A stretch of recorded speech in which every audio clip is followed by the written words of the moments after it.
Neighbors in Atlanta's Castleberry Hill neighborhood heard the gunfire around 7:30 Saturday night. What's going on, Rizzle fam? How we doing today?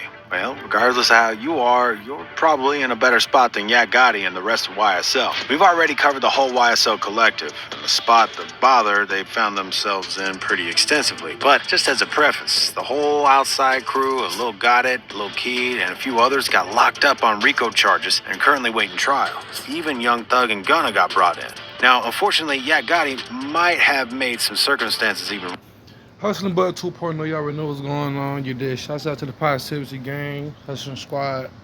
On the road to 1,500, 2,000 subscribers. Appreciate all my new subscribers, bro. We're getting up. We going up. You dig what I'm saying? This about the boy Yak Gotti.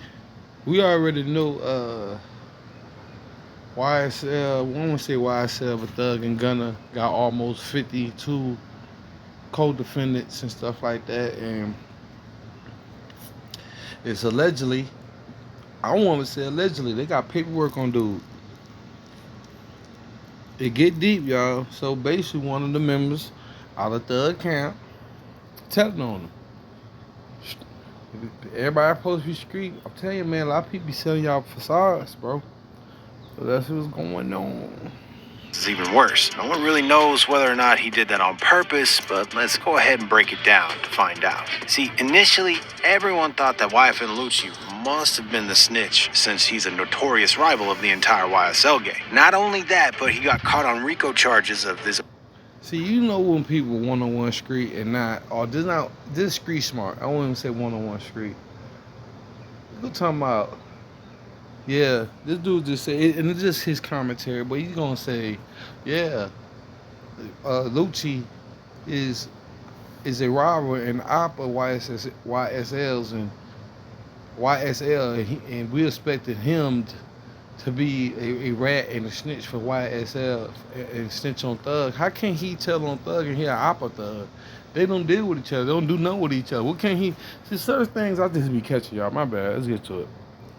Of his own last year. A long series of events led to a hit attempt on YFN Lucci, which only led to more trouble for YSL. All of these facts came together and the rumors started flying. As of now, we still have no clue if Lucci was actually involved or if that's all just people assuming. That being said though, we do have news that one of YSL's own made statements to the police. At the time, Yak Gotti probably didn't think too much of it. He spoke to police about a case he was involved in at the time, and YSL was tangential to it. That being said, that little bit of knowledge he gave the police would come back to haunt him though. That investigation into him and Lil Duke would come back years later and be the missing puzzle piece that would give the Fulton County DA. For the almighty dollar, it's what people would do. Young Thug, YSL, whatever, they'll sign them or deal with a dude like that. And there's probably a lot of people in their circle like that. Just over the money. Oh, he can make money for me. He could do this, he could do that.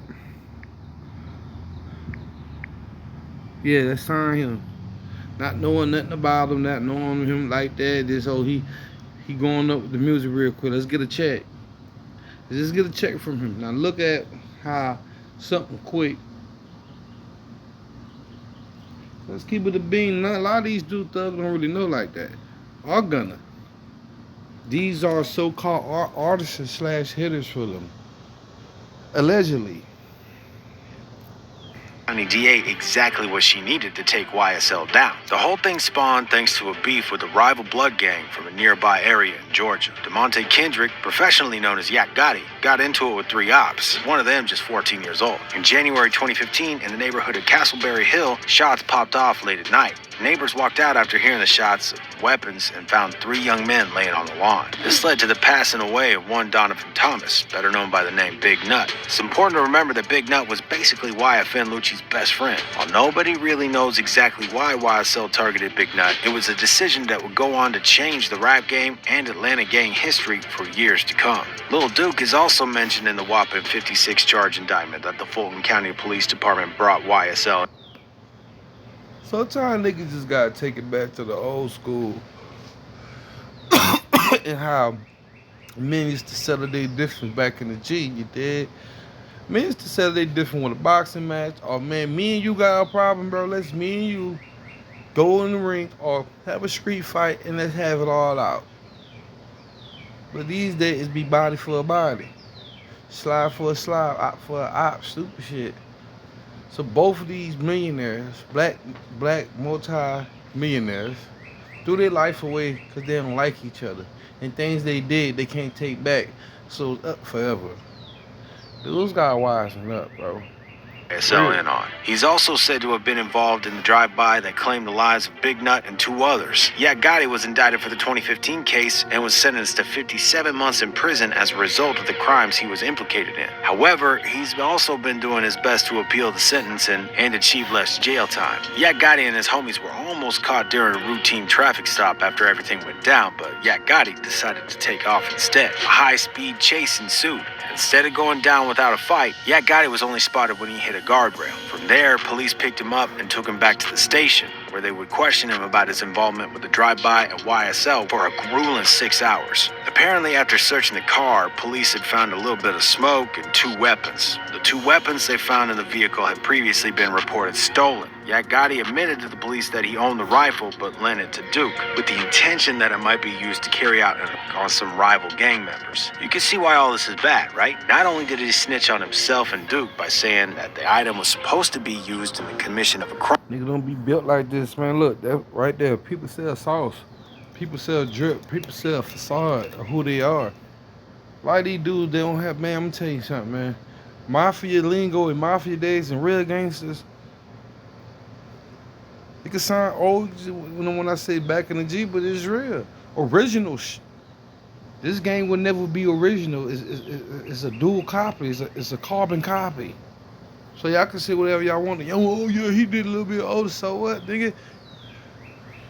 Selling drip, selling y'all sauce, selling y'all personality, which is cool. They're gonna make them millionaire, but a lot of these dudes don't got the heart. They don't have the mindset. They ain't strong enough. Cause sometimes people ain't built how they portray to be built just for some fucking money, bruh. Like when we was coming up and we was growing up, and you know the real ones out there in the street, we know, okay, if we got this scrap on us, or if we take this ride, or we go do this caper, or hit this lick, or whatever we finna do, or whatever we about to get into, we know to take our time, and we know what we getting ourselves into, and we ain't trying to put it on nobody else. So real ones just put the responsibility on them, if anything, from when it go good and bad. You dig what I'm saying? But this what's positioned the game in right now. It's gonna be a lot of these dudes getting quick $2 million or $1 million and crash out, be somewhere looking crazy, just off a facade. A lot of these dudes not ready to go to that bing. A lot of these dudes ain't ready for that lifestyle. It's gonna be a culture shock and a culture shock to them, and a mental shock to them. And they probably can't hold up. But I ain't gonna hold y'all up. Of a crime, but he also went further than he needed to by describing an unrelated incident that one of the weapons was used in. Like, bro, they're not even asking you about that one. They don't need to know that. What are you doing? Eventually, the whole thing got so big, the feds got involved. He tried to walk everything back, of course, but he was already on record explaining his whole life story to the police. From there, he took a plea deal and received a sentence in federal prison. The only charge they technically had him in on was being a felon in possession of a weapon, but that doesn't mean he's also not implicated in a number of other charges through the whole RICO thing. There's a specific clause in his appeal that really raises some alarms, though. The appeal states that Gotti's sentences is unfair and urges the judge to consider the fact that he was honest with police. I don't know about y'all, but if that's in the paperwork itself, I'm starting to think Gotti might be up something a little sus. Not only did he sit down with the police. Well, ain't no paperwork, but a lot of stuff they do got these days, and word of mouth. Ain't no paperwork on what they saying he did, and this and that and this and that, but it would definitely be somebody in Thug Camp or a YSL member. They got a voice recording of Yak Gotti talking to like 2 YSL members, and they telling him how they feel about what he just did. And one of them said they got the paperwork on what he just did. So I go check that out for yourselves and stuff like that. But let's see a little bit more, then we're gonna go from there.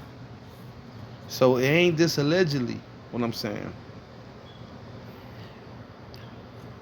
On the police to talk about everything, but he also specifically said he wanted to waive his right to an attorney so he could sit down and talk to the police without interference. This is probably the dumbest thing he possibly could have done in this situation. Of course, it also paints him as a huge snitch. First of all, your lawyer is there to fight for you. If you waive him, the cops can and will treat you however they want. Secondly, the fact that he was just going to tell the police everything without his lawyer there to help guide him just means he's going to get himself in more trouble. Sure, Gotti probably assumed that this was going to be some kind of I'll scratch your back if you scratch mine kind of sitch, but the cops don't always work like that. But that's a rat, and that's an informant.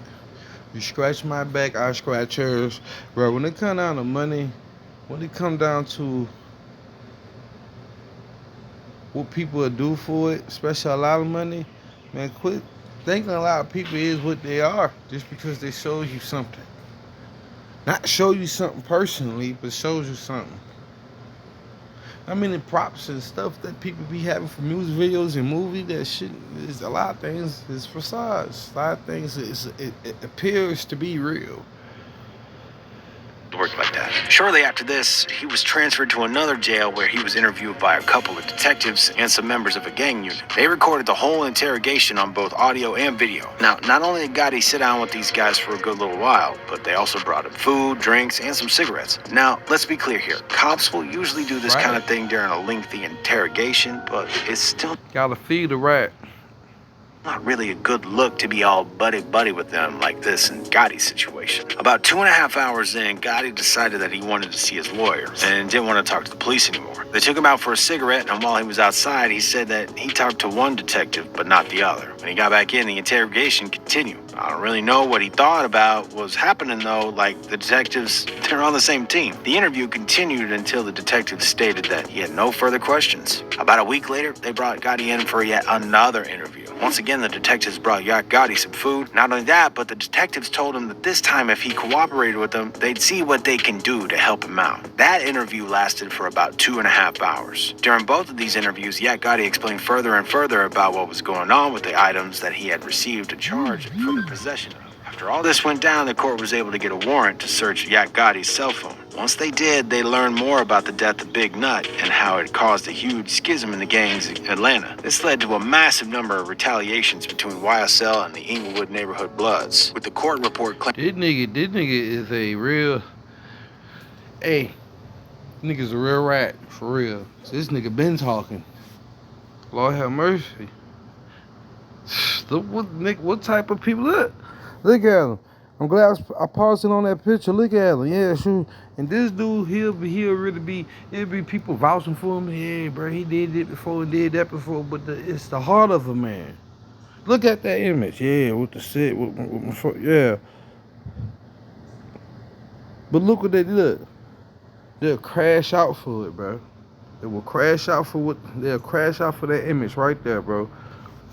report claiming that there were nearly 40 incidents. From here, absolute pandemonium broke loose, and the streets of Atlanta became a war zone. There were waves of retaliations back and forth for years, leaving tons of homies behind them on both sides. Not too long after that, Gotti posted a picture of himself standing on YFN Lucci's car outside a local mall on his Instagram page. The photo was cited in the 88-page RICO indictment as acting in furtherance of conspiracy. To be honest, that's exactly what it was. See, the whole thing was a way for Gotti and the rest of YSL to basically say, all right, what's up then, Lucci? We know where you're at. We got eyes on you. You aren't safe anywhere. Now, just like the rest of YSL, who's tried to soak... Neighbors in Atlanta's Castleberry Hill neighborhood heard the gunfire.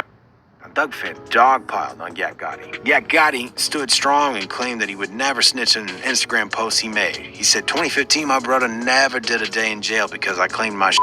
I did 4 years fed, no tears. Stop the cap. Maybe he didn't say anything that would get Duke in trouble on purpose, but that doesn't mean that they both still ain't named in the indictment. The indictment puts the whole thing together and claims that it went down exactly like they thought it did. They couldn't have done it without the information they received from Hussleinbudent 2.0, these dudes be acting like they be knowing everything. They don't be knowing everything. They're just trying to put a storyline together for y'all. I'm gonna come back with another video tomorrow, though. You already know. You dig what I'm saying? Hey, peace, love, and light. Keep grinding. Y'all don't give up out there, bro. Don't give up out there, bro. I don't care what you're going through, and I don't mean it like that for people who really going through something. Don't give up. Keep going. Keep smiling. Shouts out to me, man.